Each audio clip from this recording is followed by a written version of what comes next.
Hi, I'm Jarrett Murphy, and this is 112BK. Coming up, not one, but two Muslim women will join the next U.S. Congress. It's a first. A local organizer talks about mobilizing the Muslim vote. I think the stakes are very high. We see an administration that is literally trying to ban Muslims from the country, that's trying to exclude us from public and civic life, and it's sort of part of a broader white nationalist agenda. And then, Brooklyn played no small part in the midterm election outcome. Two local reporters weigh in. The Democrat usually does pretty well in Brooklyn, but Rose did extraordinarily well in Ran Brooklyn. Those numbers up, yeah. Yeah, so much so that whatever happened in Staten Island, he could sort of live with.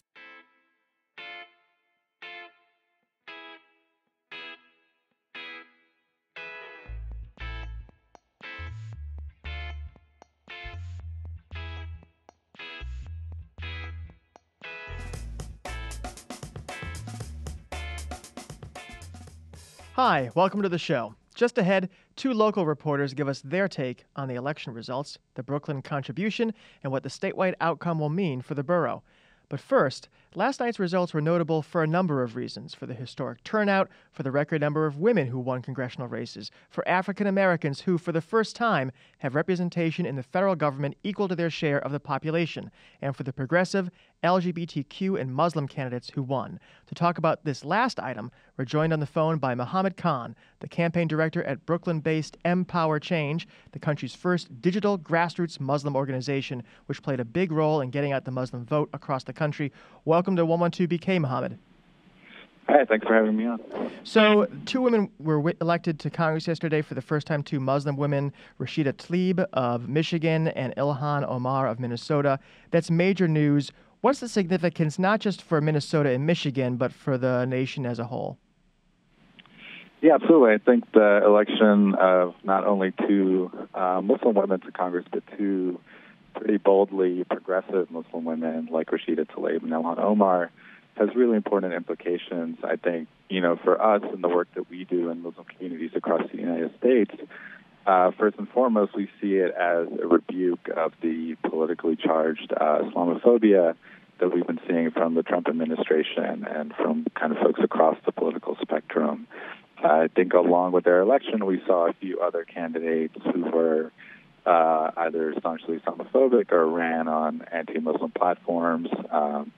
In Michigan and Minnesota, we had folks like Bill Schuett and Doug Wardlow who lost their campaigns, and I think what we're starting to see across the country is that there is an increasing political cost and political price for Islamophobia.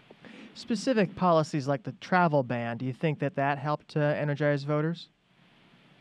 I think it's policies like the travel ban and just also the very open anti-Muslim rhetoric that we've been seeing from politicians all up and down the ballot. What do you think the impact of your campaign, #MyMuslimVote, what role did that play in these races?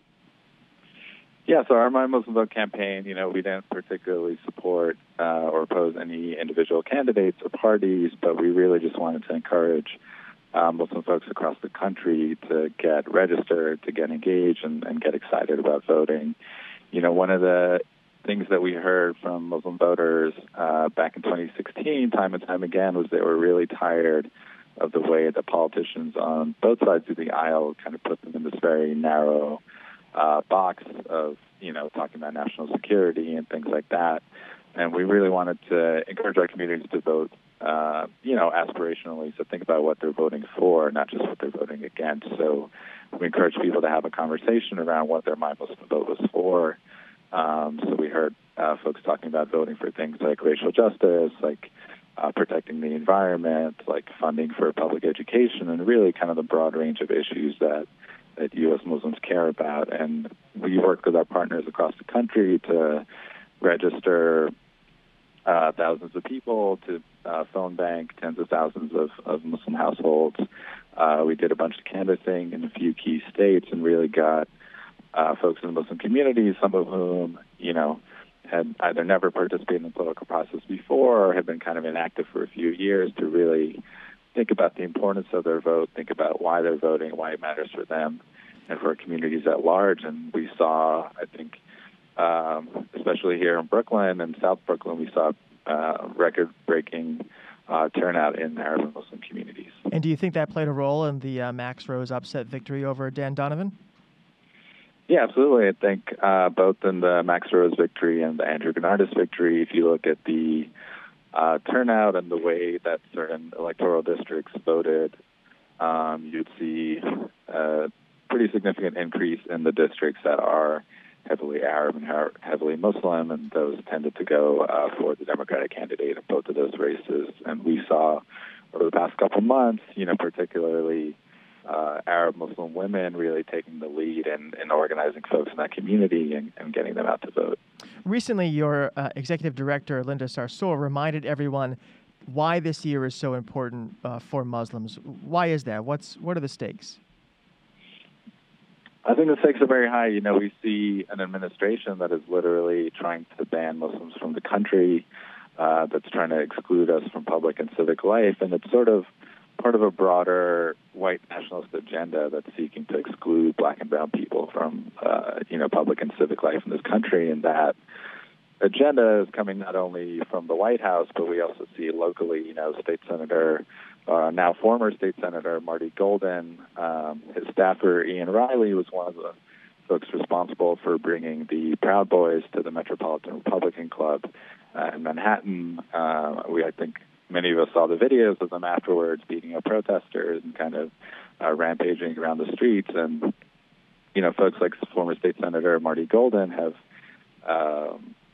supported Trump's white nationalist rhetoric and white nationalist policies, and now they're going so far as to actually, stand by as white nationalist vigilante violence takes place in our city. And I think what we saw last night here in New York and here in Brooklyn was a very strong rebuke of that sort of, silence in support of these very harmful policies. So very quickly, just 10 seconds left. What's next for your organization? I think everyone kind of has their eyes on 2020. We see folks starting to gear up their campaigns for that. I think, we just really want to remind folks that there's an increasing political price for Islamophobia, and, we're going to make sure that folks who don't treat our communities fairly feel the price of that at the ballot box. Well, Mohammad Khan of MPower Change, thank you so much for joining us. Thank you. Election 2018 might feel over, but it's not. A day after the election, a number of races in New York and elsewhere are too close to call, and a number of candidates who appear to have lost haven't conceded, as of tape time. But we already know the general outcome of the voting. Democrats will have control of the New York State Senate for only the second time in half a century, and they've won control of the U.S. House for the first time in a decade, although they lost a little ground in the U.S. Senate. A couple races right here in Brooklyn helped shape those dramatic results. Here to tell us what happened, why, and what it might mean for the borough are Paula Katinas of the Brooklyn Eagle. Welcome to 112BK. And Julianna McShane of Brooklyn Daily and the Brooklyn Paper. Thanks for joining us. Thank you. So an exciting election day around the country, and including here in Brooklyn. I know you were out kind of pounding the pavement. What were you covering yesterday? What did you see? I was at Marty Golden's, what was supposed to be a victory party for him that turned out to be a not so much a concession event for him. It was fascinating to be there. It was at the Bay Ridge Manor, a large catering hall.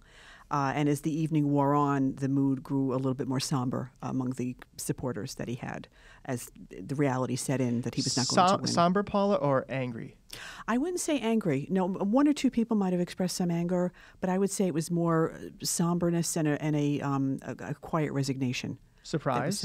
Yes, I think people were surprised. I think a key moment from last night that I think set things in a bad direction for them, from their point of view, was the Rose-Donovan race. There was a giant TV screen at the front of the catering hall that was tuned to New York 1. And when those results came in, and when particularly when Dan Donovan conceded, it was almost as if air was being let out of a balloon in that room. And I think people started to perhaps realize that this was not going to be a good night for local Republicans. For viewers and listeners who might not have tuned in yet to election results, Max Rose is the Democrat who took out Representative Dan Donovan, a Republican in Staten Island and part of Brooklyn, and Marty Golden is the veteran senator who's represented a Brooklyn district since 2002, defeated by Andrew Gennardis. Those were the two big storylines of the night, I'm assuming, Julianne. Yeah. I think that both of these races sort of were almost a referendum on, not just local Republican control, but also on Donald Trump in a way. Both of Dan Donovan and Marty Golden, had aligned themselves with Donald Trump. And that was a race that really split, especially Bay Ridge, back in 2016. It's this increasingly changing neighborhood that had elected Republicans and that had been represented by Republicans. Before Dan Donovan, we had Michael Grimm. We've had Senator Golden in there for 16 years. But especially since the election, you've seen more local civic groups and more people being more politically engaged in general and really pushing to try to elect Democrats and try to flip these seats. So these elections weren't just referendums on the incumbents, but they were referendums on larger Republican control, I think. Yeah, we had a conversation with one of those groups by phone earlier in the show. I'm curious, that's interesting, actually. These neighborhoods are changing. All the city is changing all the time, especially Brooklyn. Do we think this election reflects new people or new attitudes, folks that maybe weren't voting before but now are, folks that voted for Trump but have changed their mind? Any sense of that? I think it's both. A Republican operative told me a couple of weeks ago that they were starting to get concerned about Marty Golden's chances because they recognized that Bay Ridge has in recent years, had an influx of folks from Park Slope. People who are priced out of Park Slope who can't afford apartments to live there have been moving into Bay Ridge. And those folks tend to be Democratic, leaning toward being progressives.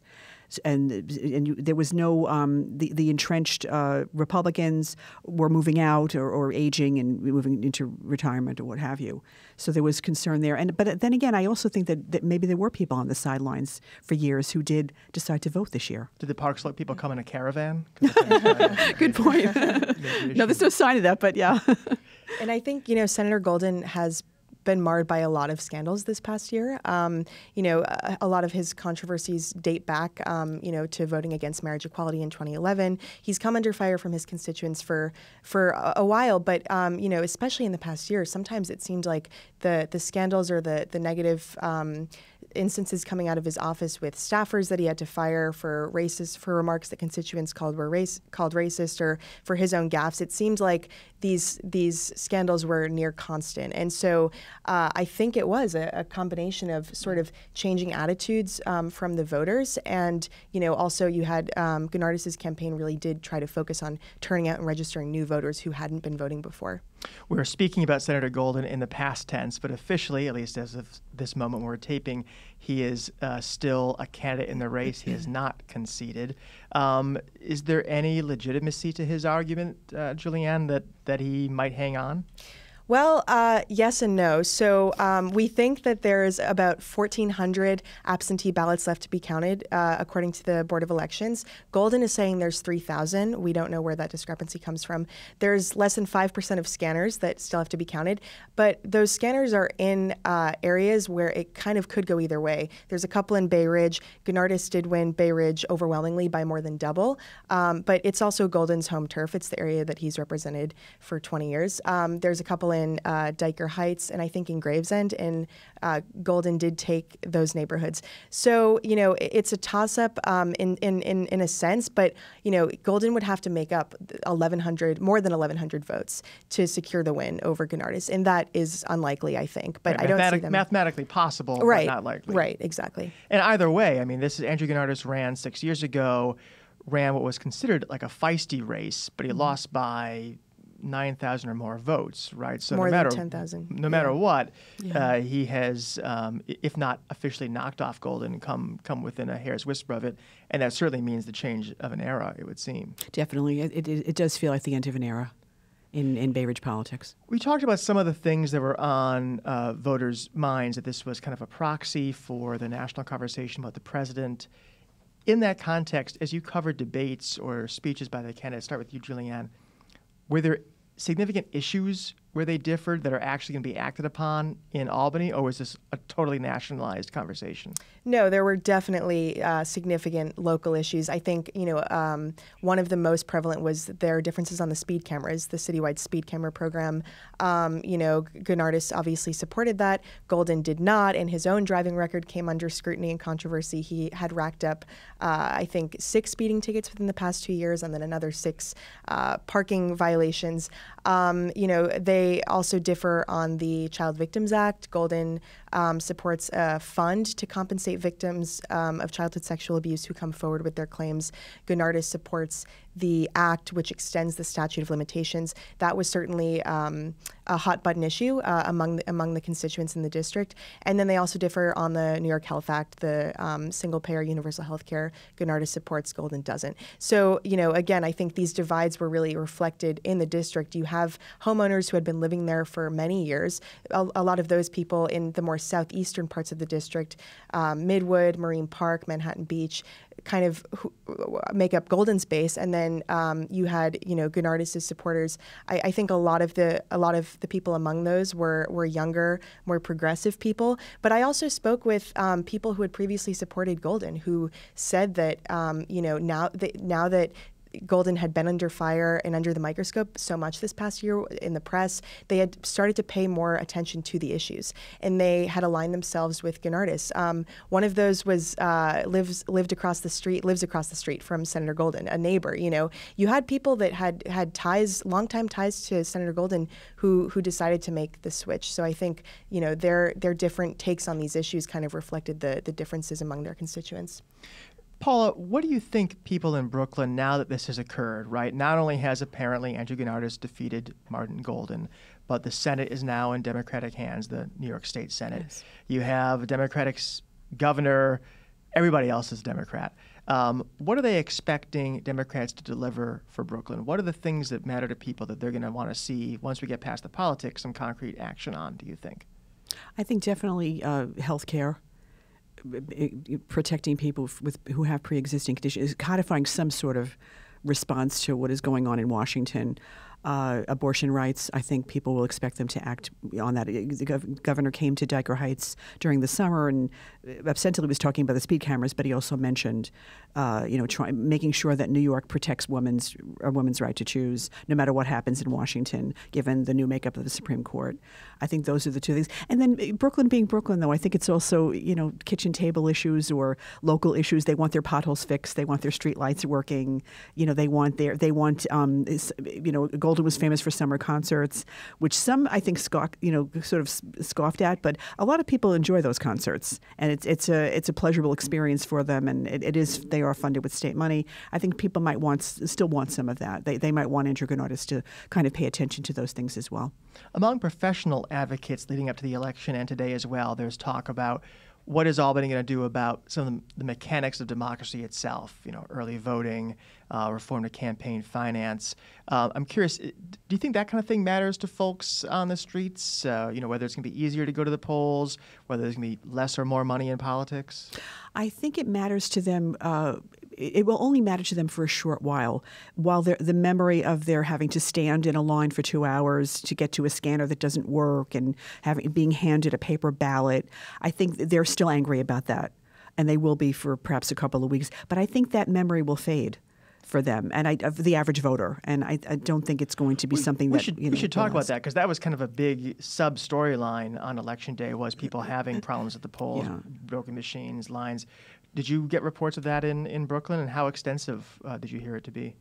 I was seeing online on Twitter reports of issues in Bay Ridge, people waiting, a couple hours to vote. I wasn't on the ground so much experiencing it myself. I don't know if you could speak to what you saw. I wasn't actually covering that part of it myself, but my colleague Mary Frost was right out there covering it. There was a lot of trouble. There was a lot of trouble. And of course, the question is, did people have to wait in line and get angry, or did people walk away and not vote because they ran out of time to? It seemed like they waited. Okay. It seemed like they waited and, of course, got angrier and angrier as the time went on. I wonder if it changed their vote. They were determined to vote. Exactly. They were determined to vote. And but still, it was an aggravating experience for a lot of people. I know that the borough president is talking about pushing for changes. I think that changes, I think someone like an Andrew Gunardis will also push for some positive changes. I just don't know if the average voter, if they will stay as angry as they are now. Speaking of average voters, pivot to the Rose Donovan race, fascinating contest. And I'll admit that I did not think Rose was going to win, and he did fairly decisively. The knock that Donovan's people tried to make against him was that he was an outsider. Did people see him that way, and did that matter? do you think? I think he used that to his advantage. I mean, I think, if you saw that he put out a campaign ad maybe a month or so ago where he was really trying to appeal to, Republicans or to those middle of the road voters. He was saying, de Blasio acts like Staten Island doesn't exist. Everyone in Washington has to go. The whole establishment has to go. So I think, he was conscious of the fact that this was a Republican stronghold for so many years, and he was coming in as a Democrat. And, I think he knew that he could be confident of the support that he would get in Bay Ridge. As we said earlier, that neighborhood is increasingly changing, and you've seen, a push of younger and more progressive voters. But he still had to win over Staten Island. And I think he used that sort of outsider status to win over enough votes to be successful. And Paula, speaking of the district kind of being split between Staten Island and then this sliver of Brooklyn, it looks like the Brooklyn sliver was essential to Rose winning. Oh, definitely. Definitely. The Democrat usually does pretty well in Brooklyn, but Rose did extraordinarily well in Brooklyn. Those numbers up, yeah. Yeah, so much so that whatever happened in Staten Island, he could sort of live with. And as it wound up, he did very well in Staten Island as well. He did very well in Staten Island, too. I know you guys cover Brooklyn, not Staten Island. What I wonder is, this is a district that's actually kind of bounced back and forth, right? We had Vito Fossella, we had Mike McMahon, we had Michael Grimm, Dan Donovan, now a Democrat in. I wonder if this suggests a stable kind of change of directions for Staten Island and maybe this part of Brooklyn, or if this is going to bounce back and forth in the future. What's your guess? I don't think I can speak to Staten Island, but it seems like this is a change that is here to stay, at least, for now in Brooklyn. It seems like I said, there's this influx of, not just younger and more progressive energy, especially in Bay Ridge, but people just generally seem to be more civically and politically engaged in this neighborhood, especially after the 2016 election. And of course, we've seen that play out across the country. More people registering to vote, more people getting involved, even running for office. But some of these debates between Gunardis and Golden that we covered, you had rooms packed with hundreds of people, and you had people knew who they were voting for, and that's new. That wouldn't have happened 2, 4, 6 years ago, you think? I think Paula can speak to that better than me. I think she's right. I totally agree. I think it's there is a different kind of energy. And also, I just want to, I guess, give a shout out, as it were, to Bay Ridge's Arab American community, because I think when Justin Brannan, who is the Bay Ridge City Councilman now, when he ran and won in 2017, before winning the general election, he won a Democratic primary that had a lot of candidates, and one of those candidates was a local Palestinian minister named Kader El-Yatim. And I think El-Yatim kind of galvanized and really attracted a lot of young Arab Americans to his campaign. And I think even after that primary, they stayed involved. And they changed their allegiance to Justin Brannan and worked for him and got him elected. And that energy still hasn't dissipated. It's still there. And it's very impressive. And I think Andrew Gunardis owes quite a lot to them as well for that victory. Speaking of civic engagement, obviously on the back of the ballot or on the back of your fourth page, depending on where you lived, were these ballot questions. They became a subject of some interest because of editorial boards saying vote no, the mayor saying vote yes. In the end, yes won overwhelmingly. Were people talking about those? Did people know what they were voting on, do you think? I don't know. I think that, the people who go to community board meetings and who are on community boards are particular kinds of people. They're people who are willing to dedicate, personal time, usually for 2 or 3 hour meetings, to talk about, like you said, the kitchen table issues, the potholes and the bike lanes and et cetera. I think, in terms of the community boards I used to cover Sunset Park, Bay Ridge, and Coney Island. And I think the community boards really seem to kind of reflect the makeup of the neighborhood. Sunset Park, they've made concerted efforts to try to get younger people on the board and to try to make the board more involved in the community. Coney Island, it seems to be kind of a stagnant group of people who have been there for a while. There's not that much efforts to make an outreach. Bay Ridge seems to sort of fall between the two. I think the range of board members, I think the youngest board member is 19 or 20, and the oldest is like over 80. And so it'll be interesting to see how this plays out. This is just for the uninitiated viewer. This is question 3, which imposes term limits on community boards for the first time. I'm sure you've covered community boards too. Yes. What do you think the impact of term limits will be? Oh, I think it's going to devastate the local boards in a way. Because, as Julianna says, there's a lot of community board members who've been there for years and years on end, and they're going to have to change now. I know I believe it's a 2-year window. Mm-hmm. They would have to leave after a few terms, and then after a 2-year window, they can come back. Will it be devastating to them personally, or will it actually hurt the power of the boards, do you think, their ability to advocate for the neighborhood? I don't know. That still remains to be seen. I think one place where it might hurt them is in land use issues when boards have to vote on recommendations over what to do with a piece of land. They won't have as much. I mean, I know experts are coming in. I believe that might be part of the charter revision as well, to allow experts to come in and help the boards. But I think a lot of these boards and these members who've been there a long time, they know land use from head to toe. And they're very well versed in it. And you might be losing some of that expertise on these boards. But at the same time, it might be fun and interesting to see new board members crop up here and there. One little side note that I wonder about is community board district managers, the paid employee of the board. They're hired and they are hired by board members, and they work at the pleasure of the board. And I wonder how this is going to affect them. Board changes, will that change too? Yes, exactly. I wonder about that. So the elections are over, or as soon as Marty Golding concedes they will be.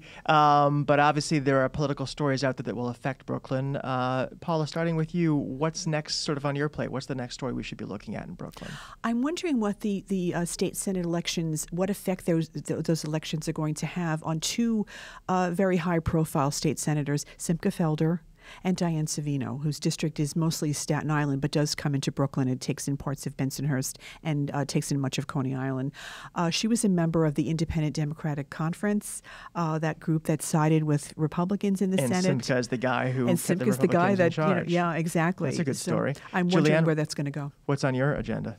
Well, I think it's going to be interesting to see how the southernmost tip of Brooklyn, Coney Island, changes. They just elected a new assemblywoman after Pamela Harris resigned and was indicted and was recently sentenced to 6 months in jail. So, they just elected Matilde Frontis, who has been who has tried to prioritize, also engaging new voters and engaging more people in the neighborhood. And she was born and raised in that neighborhood. She spent her career working as a social worker. So she potentially has the tools to really sort of dissipate some of the challenges facing that neighborhood in terms of gun violence and, increasing poverty, and maybe make that the next sort of neighborhood to watch. Those sound like great stories. I can't wait to read them. Thank you so much, Paula Katinas from the Brooklyn Eagle, Julianna McShane from Brooklyn Daily and the Brooklyn Paper. We'll tune in for those stories. Thanks for being here. Thanks. Thank you very much. That's the show for today. Tomorrow, Brian Vines will be back and in conversation with New York City's first nightlife mayor. You don't want to miss it.